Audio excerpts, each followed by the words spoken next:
PSC വോയിസിന്റെ പുതിയൊരു ക്ലാസ്സിലേക്ക് എല്ലാ കുട്ടികൾക്കും സ്വാഗതം. ഇന്ന് നമ്മൾ പഠിക്കാൻ പോകുന്നത് ആഗസ്റ്റ് മാസം പ്രസിദ്ധീകരിച്ച PSC ബുള്ളറ്റിനിലെ കറണ്ട് അഫയേഴ്സ് പോയിന്റ് ആണ്. പാർട്ട് 1 സ്റ്റാർട്ട് ചെയ്യാം.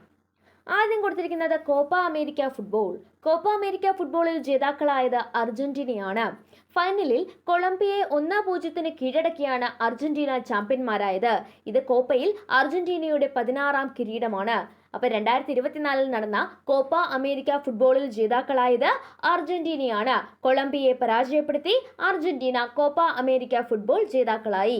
കോപ്പ അമേരിക്ക ഇത്തവണ അർജന്റീനയ്ക്കാണ്. അടുത്തത് യൂറോ കപ്പ് ഫുട്ബോൾ ആണ്. യൂറോ കപ്പ് ഫുട്ബോളിൽ ചാമ്പ്യന്മാരായത് സ്പെയിൻ ആണ്. യൂറോ കപ്പ് ഫുട്ബോളിൽ ചാമ്പ്യന്മാരായത് സ്പെയിൻ ആണ്.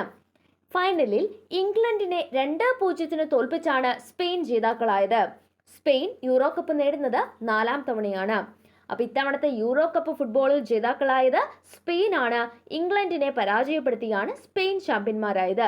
കോപ്പ അമേരിക്ക ഫുട്ബോൾ ജേതാക്കളായത് അർജന്റീനയാണ്. യൂറോ കപ്പ് ഫുട്ബോളിൽ ജേതാക്കളായത് സ്പെയിൻ ആണ്. അടുത്തത് വിംബിൾഡൺ ഓപ്പൺ ടെന്നീസ്.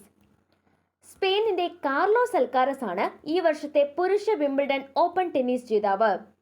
ഇതിഹാസ താരമായ നൊവാക് ജോക്കോവിച്ചിനെ കീഴടക്കിയാണ് കാർലോസ് അൽക്കാരസ് കിരീടം ചൂടിയത്.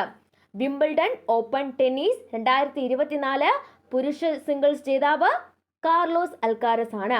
വനിതാ സിംഗിൾസ് കിരീടം നേടിയത് ബാർബറ ക്രിജിക്കോവയുമാണ്. ചെക്ക് റിപ്പബ്ലിക്കിന്റെ താരമായ ബാർബറ ക്രിജിക്കോവയാണ് ജാസ്മിൻ പൗളിനെ തോൽപ്പിച്ച് കിരീടം നേടിയത്. വിംബിൾഡൺ ഓപ്പൺ ടെന്നീസ് 2024 പുരുഷ വിംബിൾഡൺ ഓപ്പൺ ടെന്നീസ് ജേതാവ് കാർലോസ് അൽക്കാരസ്. വനിതാ സിംഗിൾസ് കിരീടം നേടിയത് ബാർബറ ക്രിജിക്കോവ. കോപ്പ അമേരിക്ക ഫുട്ബോളിൽ ജേതാക്കളായത് അർജന്റീനയാണ്. യൂറോ കപ്പ് ഫുട്ബോളിൽ ചാമ്പ്യന്മാരായത് സ്പെയിൻ ആണ്.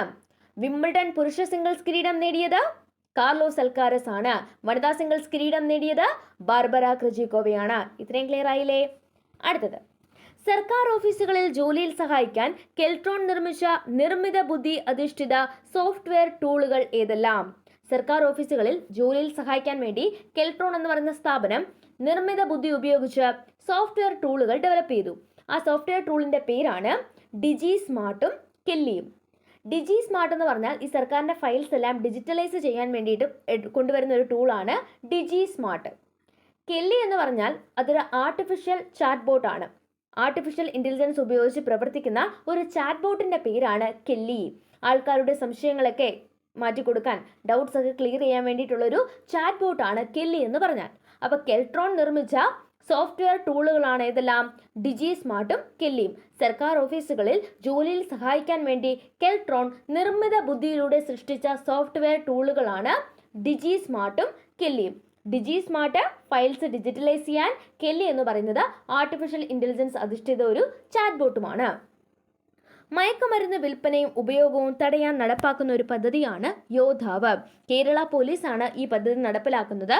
മയക്കുമരുന്നിന്റെ വിൽപ്പനയും ഉപയോഗവും തടയാൻ വേണ്ടി നടപ്പാക്കുന്ന പദ്ധതിയാണ് യോദ്ധാവ്. അന്തരീക്ഷ ഓക്സിജൻ ശ്വസിച്ചു പറക്കുന്ന ISROയുടെ ആദ്യ റോക്കറ്റ് പരീക്ഷണം വിജയത്തിലെത്തി. ശബ്ദത്തേക്കാൾ 6 ഇരട്ടി വേഗതയിലാണ് ATV റോക്കറ്റ് ഓക്സിജൻ ശ്വസിച്ച് പറന്നത്. ATV എന്ന് പറഞ്ഞാൽ അഡ്വാൻസ്ഡ് ടെക്നോളജിക്കൽ വെഹിക്കിൾ ആണ് കേട്ടോ. Advanced technological vehicle. അന്തരീക്ഷ ഓക്സിജൻ ശ്വസിച്ച് പറക്കുന്ന ISROയുടെ ആദ്യ റോക്കറ്റ് പരീക്ഷണമാണ് വിജയത്തിലെത്തിയത്. ശബ്ദത്തേക്കാൾ 6 ഇരട്ടി വേഗതയിലാണ് ATV റോക്കറ്റ് ഓക്സിജൻ ശ്വസിച്ച് പറക്കുന്നത്. രാഷ്ട്രപതി ഭവനിലെ ദർബാർ ഹാളിന്റെ പുതിയ പേരാണ് ഗണതന്ത്ര മണ്ഡപം. ദർബാർ ഹാളിന്റെ പുതിയ പേര് ഗണതന്ത്ര മണ്ഡപം എന്നാണ്. രാഷ്ട്രപതി ഭവനിലെ അശോക് ഹാളിന്റെ പുതിയ പേര് അശോക് മണ്ഡപം എന്നാണ്. അശോക് ഹാളിന്റെ പുതിയ പേര് അശോക് മണ്ഡപം എന്നും ദർബാർ ഹാളിന്റെ പുതിയ പേര് ഗണതന്ത്ര മണ്ഡപം എന്നുമാണ്. ഇപ്പൊ പഠിച്ച പോയിന്റുകളൊക്കെ നമുക്ക് വേഗം ഒന്ന് റിവൈസ് ചെയ്യാം. കോപ്പ അമേരിക്ക ഫുട്ബോളിൽ ജേതാക്കളായത് അർജന്റീന. യൂറോ കപ്പ് ഫുട്ബോളിൽ ചാമ്പ്യന്മാരായത് സ്പെയിൻ. ഇത്തവണത്തെ വിംബിൾഡൺ ഓപ്പൺ ടെന്നീസ് ജേതാക്കൾ ആരൊക്കെയാണ്? കാർലോസ് അൽക്കാരസും ബാർബറ ക്രിജിക്കോവയുമാണ്. സർക്കാർ ഓഫീസുകളിൽ ജോലിയിൽ സഹായിക്കാൻ കെൽട്രോൺ നിർമ്മിച്ച സോഫ്റ്റ്വെയർ ടൂളുകളാണ് ഡിജി സ്മാർട്ടും കെല്ലിയും. മയക്കുമരുന്ന് വിൽപ്പനയും ഉപയോഗവും തടയാൻ വേണ്ടി കേരള പോലീസ് നടപ്പാക്കുന്ന പദ്ധതിയാണ് യോദ്ധാവ്. ശബ്ദത്തേക്കാൾ 6 ഇരട്ടി വേഗതയിൽ സഞ്ചരിച്ച ഓക്സിജൻ ശ്വസിച്ച് പറന്ന ആ ISROയുടെ വാഹനം ഏതാണ്? അഡ്വാൻസ്ഡ് ടെക്നോളജിക്കൽ വെഹിക്കിൾ ആണ്. രാഷ്ട്രപതി ഭവനിലെ ദർബാർ ഹാളിന്റെ പുതിയ പേര് ഗണതന്ത്ര മണ്ഡപം എന്നാണ്. അശോക് ഹാളിന്റെ പുതിയ പേര് അശോക് മണ്ഡപം എന്നുമാണ്. അടുത്തത്, രാജ്യാന്തര ഒളിമ്പിക് കമ്മിറ്റിയുടെ പരമോന്നത ആദരമായ ഒളിമ്പിക് ഓർഡർ ലഭിക്കുന്ന ആദ്യ ഇന്ത്യക്കാരനാര്? അഭിനവ് ബിന്ദ്രയാണ്. ഇന്ത്യയുടെ ഷൂട്ടിംഗ് താരമാണ് അല്ലേ? ഇന്ത്യയുടെ ഷൂട്ടിംഗ് താരമായ അഭിനവ് ബിന്ദ്രയ്ക്ക് രാജ്യാന്തര ഒളിമ്പിക് കമ്മിറ്റിയുടെ പരമോന്നത ആദരമായ ഒളിമ്പിക് ഓർഡർ ലഭിച്ചു. ഈ പുരസ്കാരം ലഭിക്കുന്ന ആദ്യത്തെ ഇന്ത്യക്കാരനാണ് അഭിനവ് ബിന്ദ്ര. അഭിനവ് ബിന്ദ്രയ്ക്ക് രാജ്യാന്തര ഒളിമ്പിക് കമ്മിറ്റിയുടെ പരമോന്നത ആദരമായ ഒളിമ്പിക് ഓർഡർ ലഭിച്ചു. ഒളിമ്പിക് ഓർഡർ ലഭിച്ചത് അഭിനവ് ബിന്ദ്രയ്ക്കാണ്. ലോകമാന്യ തിലക് പുരസ്കാര ജേതാവ് ആര്? ലോകമാന്യ തിലക് പുരസ്കാരം ലഭിച്ചത് എഴുത്തുകാരിയും രാജ്യസഭാ അംഗവുമൊക്കെയായ സുധാമൂർത്തിക്കാണ് കേട്ടോ. ലോകമാന്യ തിലക് പുരസ്കാരം എഴുത്തുകാരിയും രാജ്യസഭാ അംഗവുമായ സുധാമൂർത്തിക്ക് ലഭിച്ചു. ഏത് ബോളിവുഡ് നടന്റെ ചിത്രം പതിച്ച സ്വർണ്ണ നാണയമാണ് ഫ്രഞ്ച് മ്യൂസിയം പുറത്തിറക്കിയത്? ഷാരൂഖ് ഖാന്റെ ആണ് കേട്ടോ. ബോളിവുഡ് നടൻ ഷാരൂഖ് ഖാന്റെ ചിത്രം പതിച്ച സ്വർണ്ണ നാണയം പുറത്തിറക്കി ഫ്രഞ്ച് മ്യൂസിയം. പാരീസിലെ ഗ്രവിൻ മ്യൂസിയമാണ് ഷാരൂഖ് ഖാന്റെ പേരിൽ സ്വർണം ഇറക്കിയത്. ഫ്രാൻസിലെ പാരീസിലുള്ള ഗ്രവിൻ മ്യൂസിയം ഷാരൂഖ് ഖാന്റെ പേരിലാണ് സ്വർണ്ണ നാണയം പുറത്തിറക്കിയത്. കേരള സാഹിത്യ അക്കാദമി ഫെലോഷിപ്പ് നേടിയത് ആരൊക്കെയാണ്? MR രാഘവ വാര്യരും CL ജോസുമാണ്. കേരള സാഹിത്യ അക്കാദമിയുടെ ഫെലോഷിപ്പ് MR രാഘവ വാര്യർക്കും CL ജോസിനും സമർപ്പിക്കും. വെനസ്വേലയുടെ പ്രസിഡന്റ് നിക്കോളാസ് മഡുറോ. വെനസ്വേലയുടെ പ്രസിഡന്റ് നിക്കോളാസ് മഡുറോ ആണ് കേട്ടോ. വെനസ്വേലയുടെ പ്രസിഡന്റ് നിക്കോളാസ് മഡുറോ. നേപ്പാളിന്റെ പുതിയ പ്രധാനമന്ത്രിയാണ് KP ശർമ്മ ഒലി. നേപ്പാളിന്റെ പുതിയ പ്രധാനമന്ത്രി ആരാണ്? KP ശർമ്മ ഒലിയാണ്. നേപ്പാളിന്റെ പ്രസിഡന്റ് ആരാണിപ്പോൾ? രാമചന്ദ്ര പൗതേലാണ് കേട്ടോ.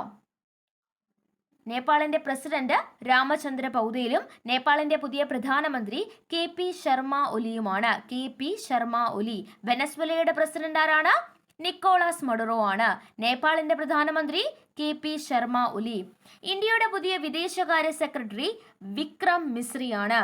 ഇന്ത്യയുടെ പുതിയ വിദേശകാര്യ secretary Vikram Misri. European commission പ്രസിഡന്റായി നിയമിക്കപ്പെട്ട വ്യക്തി Ursula von Leyen. Ursula von Leyen. European commission പ്രസിഡന്റായി തിരഞ്ഞെടുക്കപ്പെട്ട വ്യക്തി ഉർസുല വോൺ ഡെർലെയ്ൻ ആണ് കേട്ടോ. ഉർസുല വോൺ ഡെർലെയ്ൻ എന്നാണ് പേര്. രണ്ടാം തവണയാണ് ഉർസുല ഈ സ്ഥാനത്തേക്ക് തിരഞ്ഞെടുക്കപ്പെടുന്നത്. ഉർസുല, ആ പേര് ഓർത്തു വെക്കുക. യൂറോപ്യൻ കമ്മീഷന്റെ പ്രസിഡന്റായി തിരഞ്ഞെടുക്കപ്പെട്ട വ്യക്തി ഉർസുല വോൺ ഡെർലെയ്ൻ.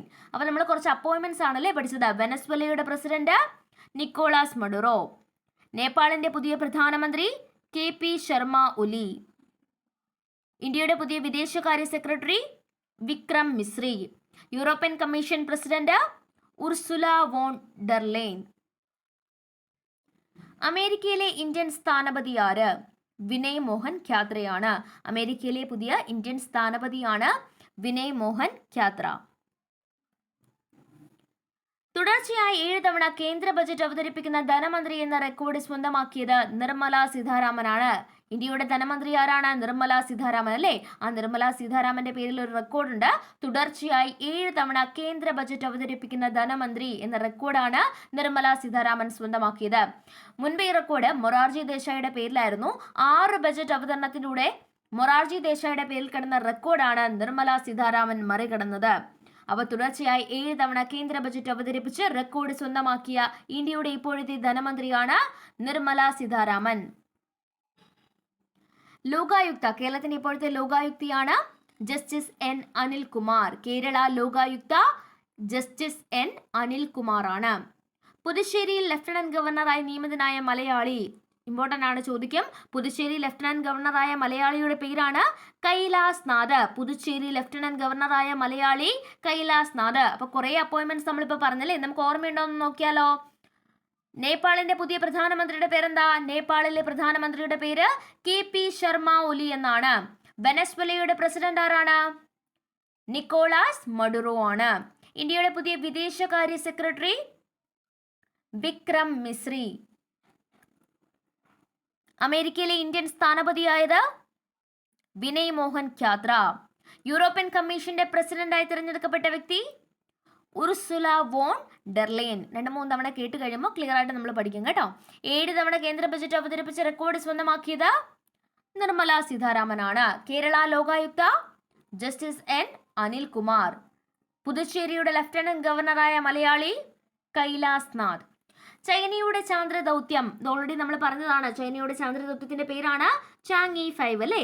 ചാങ്ഇ 5 ചന്ദ്രന്റെ ഉപരിതലത്തിൽ നിന്ന് ശേഖരിച്ച മണ്ണിലും പാറകഷ്ണത്തിലും ജലാംശം കണ്ടെത്തി. ചൈനയുടെ ചന്ദ്രദൗത്യമായ ചാങ്ഇ 5 ചന്ദ്രന്റെ ഉപരിതലത്തിൽ നിന്ന് ശേഖരിച്ച മണ്ണിലും പാറകഷ്ണത്തിലും ജലാംശം കണ്ടെത്തി. ഇന്ത്യയുടെ രോഹൻ ടെന്നീസിൽ നിന്ന് വിരമിക്കൽ പ്രഖ്യാപിച്ചു. ആരാണ് ഈ രോഹൻ ബൊപ്പണ്ണയാണ് കേട്ടോ. രോഹൻ ബൊപ്പണ്ണ ടെന്നീസിൽ നിന്ന് വിരമിക്കൽ പ്രഖ്യാപിച്ചു. പ്രശസ്ത ഹൃദയ ശസ്ത്രക്രിയാ വിദഗ്ധൻ ഡോക്ടർ മാർത്താണ്ഡവർമ്മ ശങ്കരൻ വെല്ലിത്താൻ അന്തരിച്ചു. ഹൃദയ ശസ്ത്രക്രിയാ വിദഗ്ധനാണ് മാർത്താണ്ഡവർമ്മ ശങ്കരൻ വെല്ലിത്താൻ. അദ്ദേഹം അന്തരിച്ചു. തിരുവനന്തപുരത്ത് ശ്രീ ചിത്ര തിരുനാൾ ഇൻസ്റ്റിറ്റ്യൂട്ട് സ്ഥാപിക്കുന്നതിൽ മുൻകൈയെടുത്ത വ്യക്തിയാണ് ഇദ്ദേഹം 20 വർഷത്തോളം ശ്രീ ചിത്ര തിരുനാൾ ഇൻസ്റ്റിറ്റ്യൂട്ടിന്റെ ഡയറക്ടറൊക്കെ ആയിരുന്നു. അപ്പോൾ ഇമ്പോർട്ടൻ്റ് ആണ്. പ്രശസ്തനായ ഹൃദയ ശസ്ത്രക്രിയാ വിദഗ്ധൻ മാർത്താണ്ഡവർമ്മ ശങ്കരൻ വെല്ലിത്താൻ അന്തരിച്ചു. അപ്പോൾ പഠിച്ച പോയിന്റുകളൊക്കെ നമുക്ക് ക്വിക്കായിട്ടൊന്ന് റിവൈസ് ചെയ്യാം. ഓക്കെ, ആർക്കായിരുന്നു Euro cup? Euro cup football champion ആയത് സ്പെയിനാണ്. കോപ്പ അമേരിക്ക ഫുട്ബോൾ ജേതാക്കളായത് അർജന്റീനയാണ്. വിംബിൾഡൺ ഓപ്പൺ ടെന്നീസ് പുരുഷ സിംഗിൾസ് കിരീടം നേടിയത് കാർലോസ് അൽക്കാരസും വനിതാ സിംഗിൾസ് കിരീടം നേടിയത് ബാർബറ ക്രിജിക്കോവയുമാണ്. കെൽട്രോൺ നിർമ്മിത ബുദ്ധിയിലൂടെ സൃഷ്ടിച്ച സോഫ്റ്റ്വെയർ ടൂളുകളുടെ പേരാണ് ഡിജി സ്മാർട്ടും കെല്ലിയും. മയക്കുമരുന്ന് വിൽപ്പനയും ഉപയോഗവും തടയാൻ വേണ്ടി കേരള പോലീസ് നടപ്പിലാക്കുന്ന പദ്ധതിയാണ് യോദ്ധാവ്. രാഷ്ട്രപതി ഭവനിലെ ദർബാർ ഹാളിന്റെ പുതിയ പേരാണ് ഗണതന്ത്ര മണ്ഡപം. അപ്പൊ അശോക് ഹാളിന്റെ പുതിയ പേരെന്തായിരുന്നു? അത് അശോക് മണ്ഡപം എന്നാണ് അല്ലെ. രാജ്യാന്തര ഒളിമ്പിക് കമ്മിറ്റിയുടെ പരമോന്നത ആദരമായ ഒളിമ്പിക് ഓർഡർ ലഭിക്കുന്ന ആദ്യത്തെ ഇന്ത്യക്കാരൻ അഭിനവ് ബിന്ദ്രയാണ്. ലോകമാന്യ തിലക് പുരസ്കാരം ആർക്കായിരുന്നു? സുധാമൂർത്തിക്കാണ്. ലോകമാന്യ തിലക് പുരസ്കാരം സുധാമൂർത്തിക്ക്. ഏത് നടന്റെ ചിത്രം പതിപ്പിച്ച സ്വർണ്ണ നാണയമാണ് ഫ്രാൻസിലെ പാരീസിലെ ഗ്രെവിൻ മ്യൂസിയം പുറത്തിറക്കിയത്? ഷാരൂഖ് ഖാന്റെയാണ്. കേരള സാഹിത്യ അക്കാദമി ഫെലോഷിപ്പ് നേടിയവർ MR രാഘവ വാര്യരും CL ജോസിനുമാണ്. വെനസ്വലയുടെ പ്രസിഡന്റ് നിക്കോളാസ് മഡുറോ. നേപ്പാളിലെ പുതിയ പ്രധാനമന്ത്രി KP ശർമ്മ ഒലി. ഇന്ത്യയുടെ പുതിയ വിദേശകാര്യ secretary Vikram Misri. European commission പ്രസിഡന്റായി തിരഞ്ഞെടുക്കപ്പെട്ട വ്യക്തി ഉർസുല വോൺ ഡെർലെയിൻ. അമേരിക്കയിലെ ഇന്ത്യൻ സ്ഥാനപതിയെ നിയമിച്ചു. അദ്ദേഹത്തിന്റെ പേരാണ് വിനയ് മോഹൻ ഖ്യാത്ര.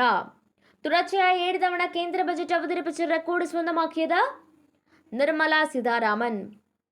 Kerala Lokayukta justice N Anilkumar. പുതുച്ചേരിയുടെ ലഫ്റ്റനന്റ് ഗവർണറായി നിയമിക്കപ്പെട്ട മലയാളിയാണ് കൈലാസ് നാഥ്. ഇന്ത്യയുടെ രോഹൻ ബൊപ്പണ്ണ ടെന്നീസിൽ നിന്ന് വിരമിച്ചു. പിന്നെ അടുത്തിടെ അന്തരിച്ച ഹൃദയ ശസ്ത്രക്രിയാ വിദഗ്ധന്റെ പേരാണ് മാർത്താണ്ഡവർമ്മ ശങ്കരൻ വെല്ലിത്താൻ എന്ന MS വെല്ലിത്താൻ. മാർത്താണ്ഡവർമ്മ ശങ്കരൻ വെല്ലിത്താൻ അന്തരിച്ചു. അപ്പോൾ ഇത്രയും പോയിന്റുകളാണ് നമ്മൾ ഈ ഒരു ബുള്ളറ്റിനിൽ നിന്ന് പഠിക്കുന്നത്. ഇത്രയും ക്ലിയർ ആയെന്ന് ഞാൻ വിചാരിക്കുന്നു. അപ്പോൾ ക്ലാസ് ഇഷ്ടപ്പെട്ടെങ്കിൽ സബ്സ്ക്രൈബ് ചെയ്യാൻ മറക്കരുത്, ലൈക്ക് ചെയ്യണം. എന്തെങ്കിലും അഭിപ്രായങ്ങളുണ്ടെങ്കിൽ കമൻറ്റ് ചെയ്യണം. ഏതെങ്കിലുമൊക്കെ അപ്പോയിൻമെൻറ്റ്സ് മാറിയിട്ടുണ്ടെങ്കിലും അത് കമൻറ്റ് ബോക്സിലൂടെ അറിയിക്കണം. അപ്പോൾ ക്ലാസ് കേട്ട് പഠിക്കുന്ന എല്ലാ കൂട്ടുകാർക്കും താങ്ക്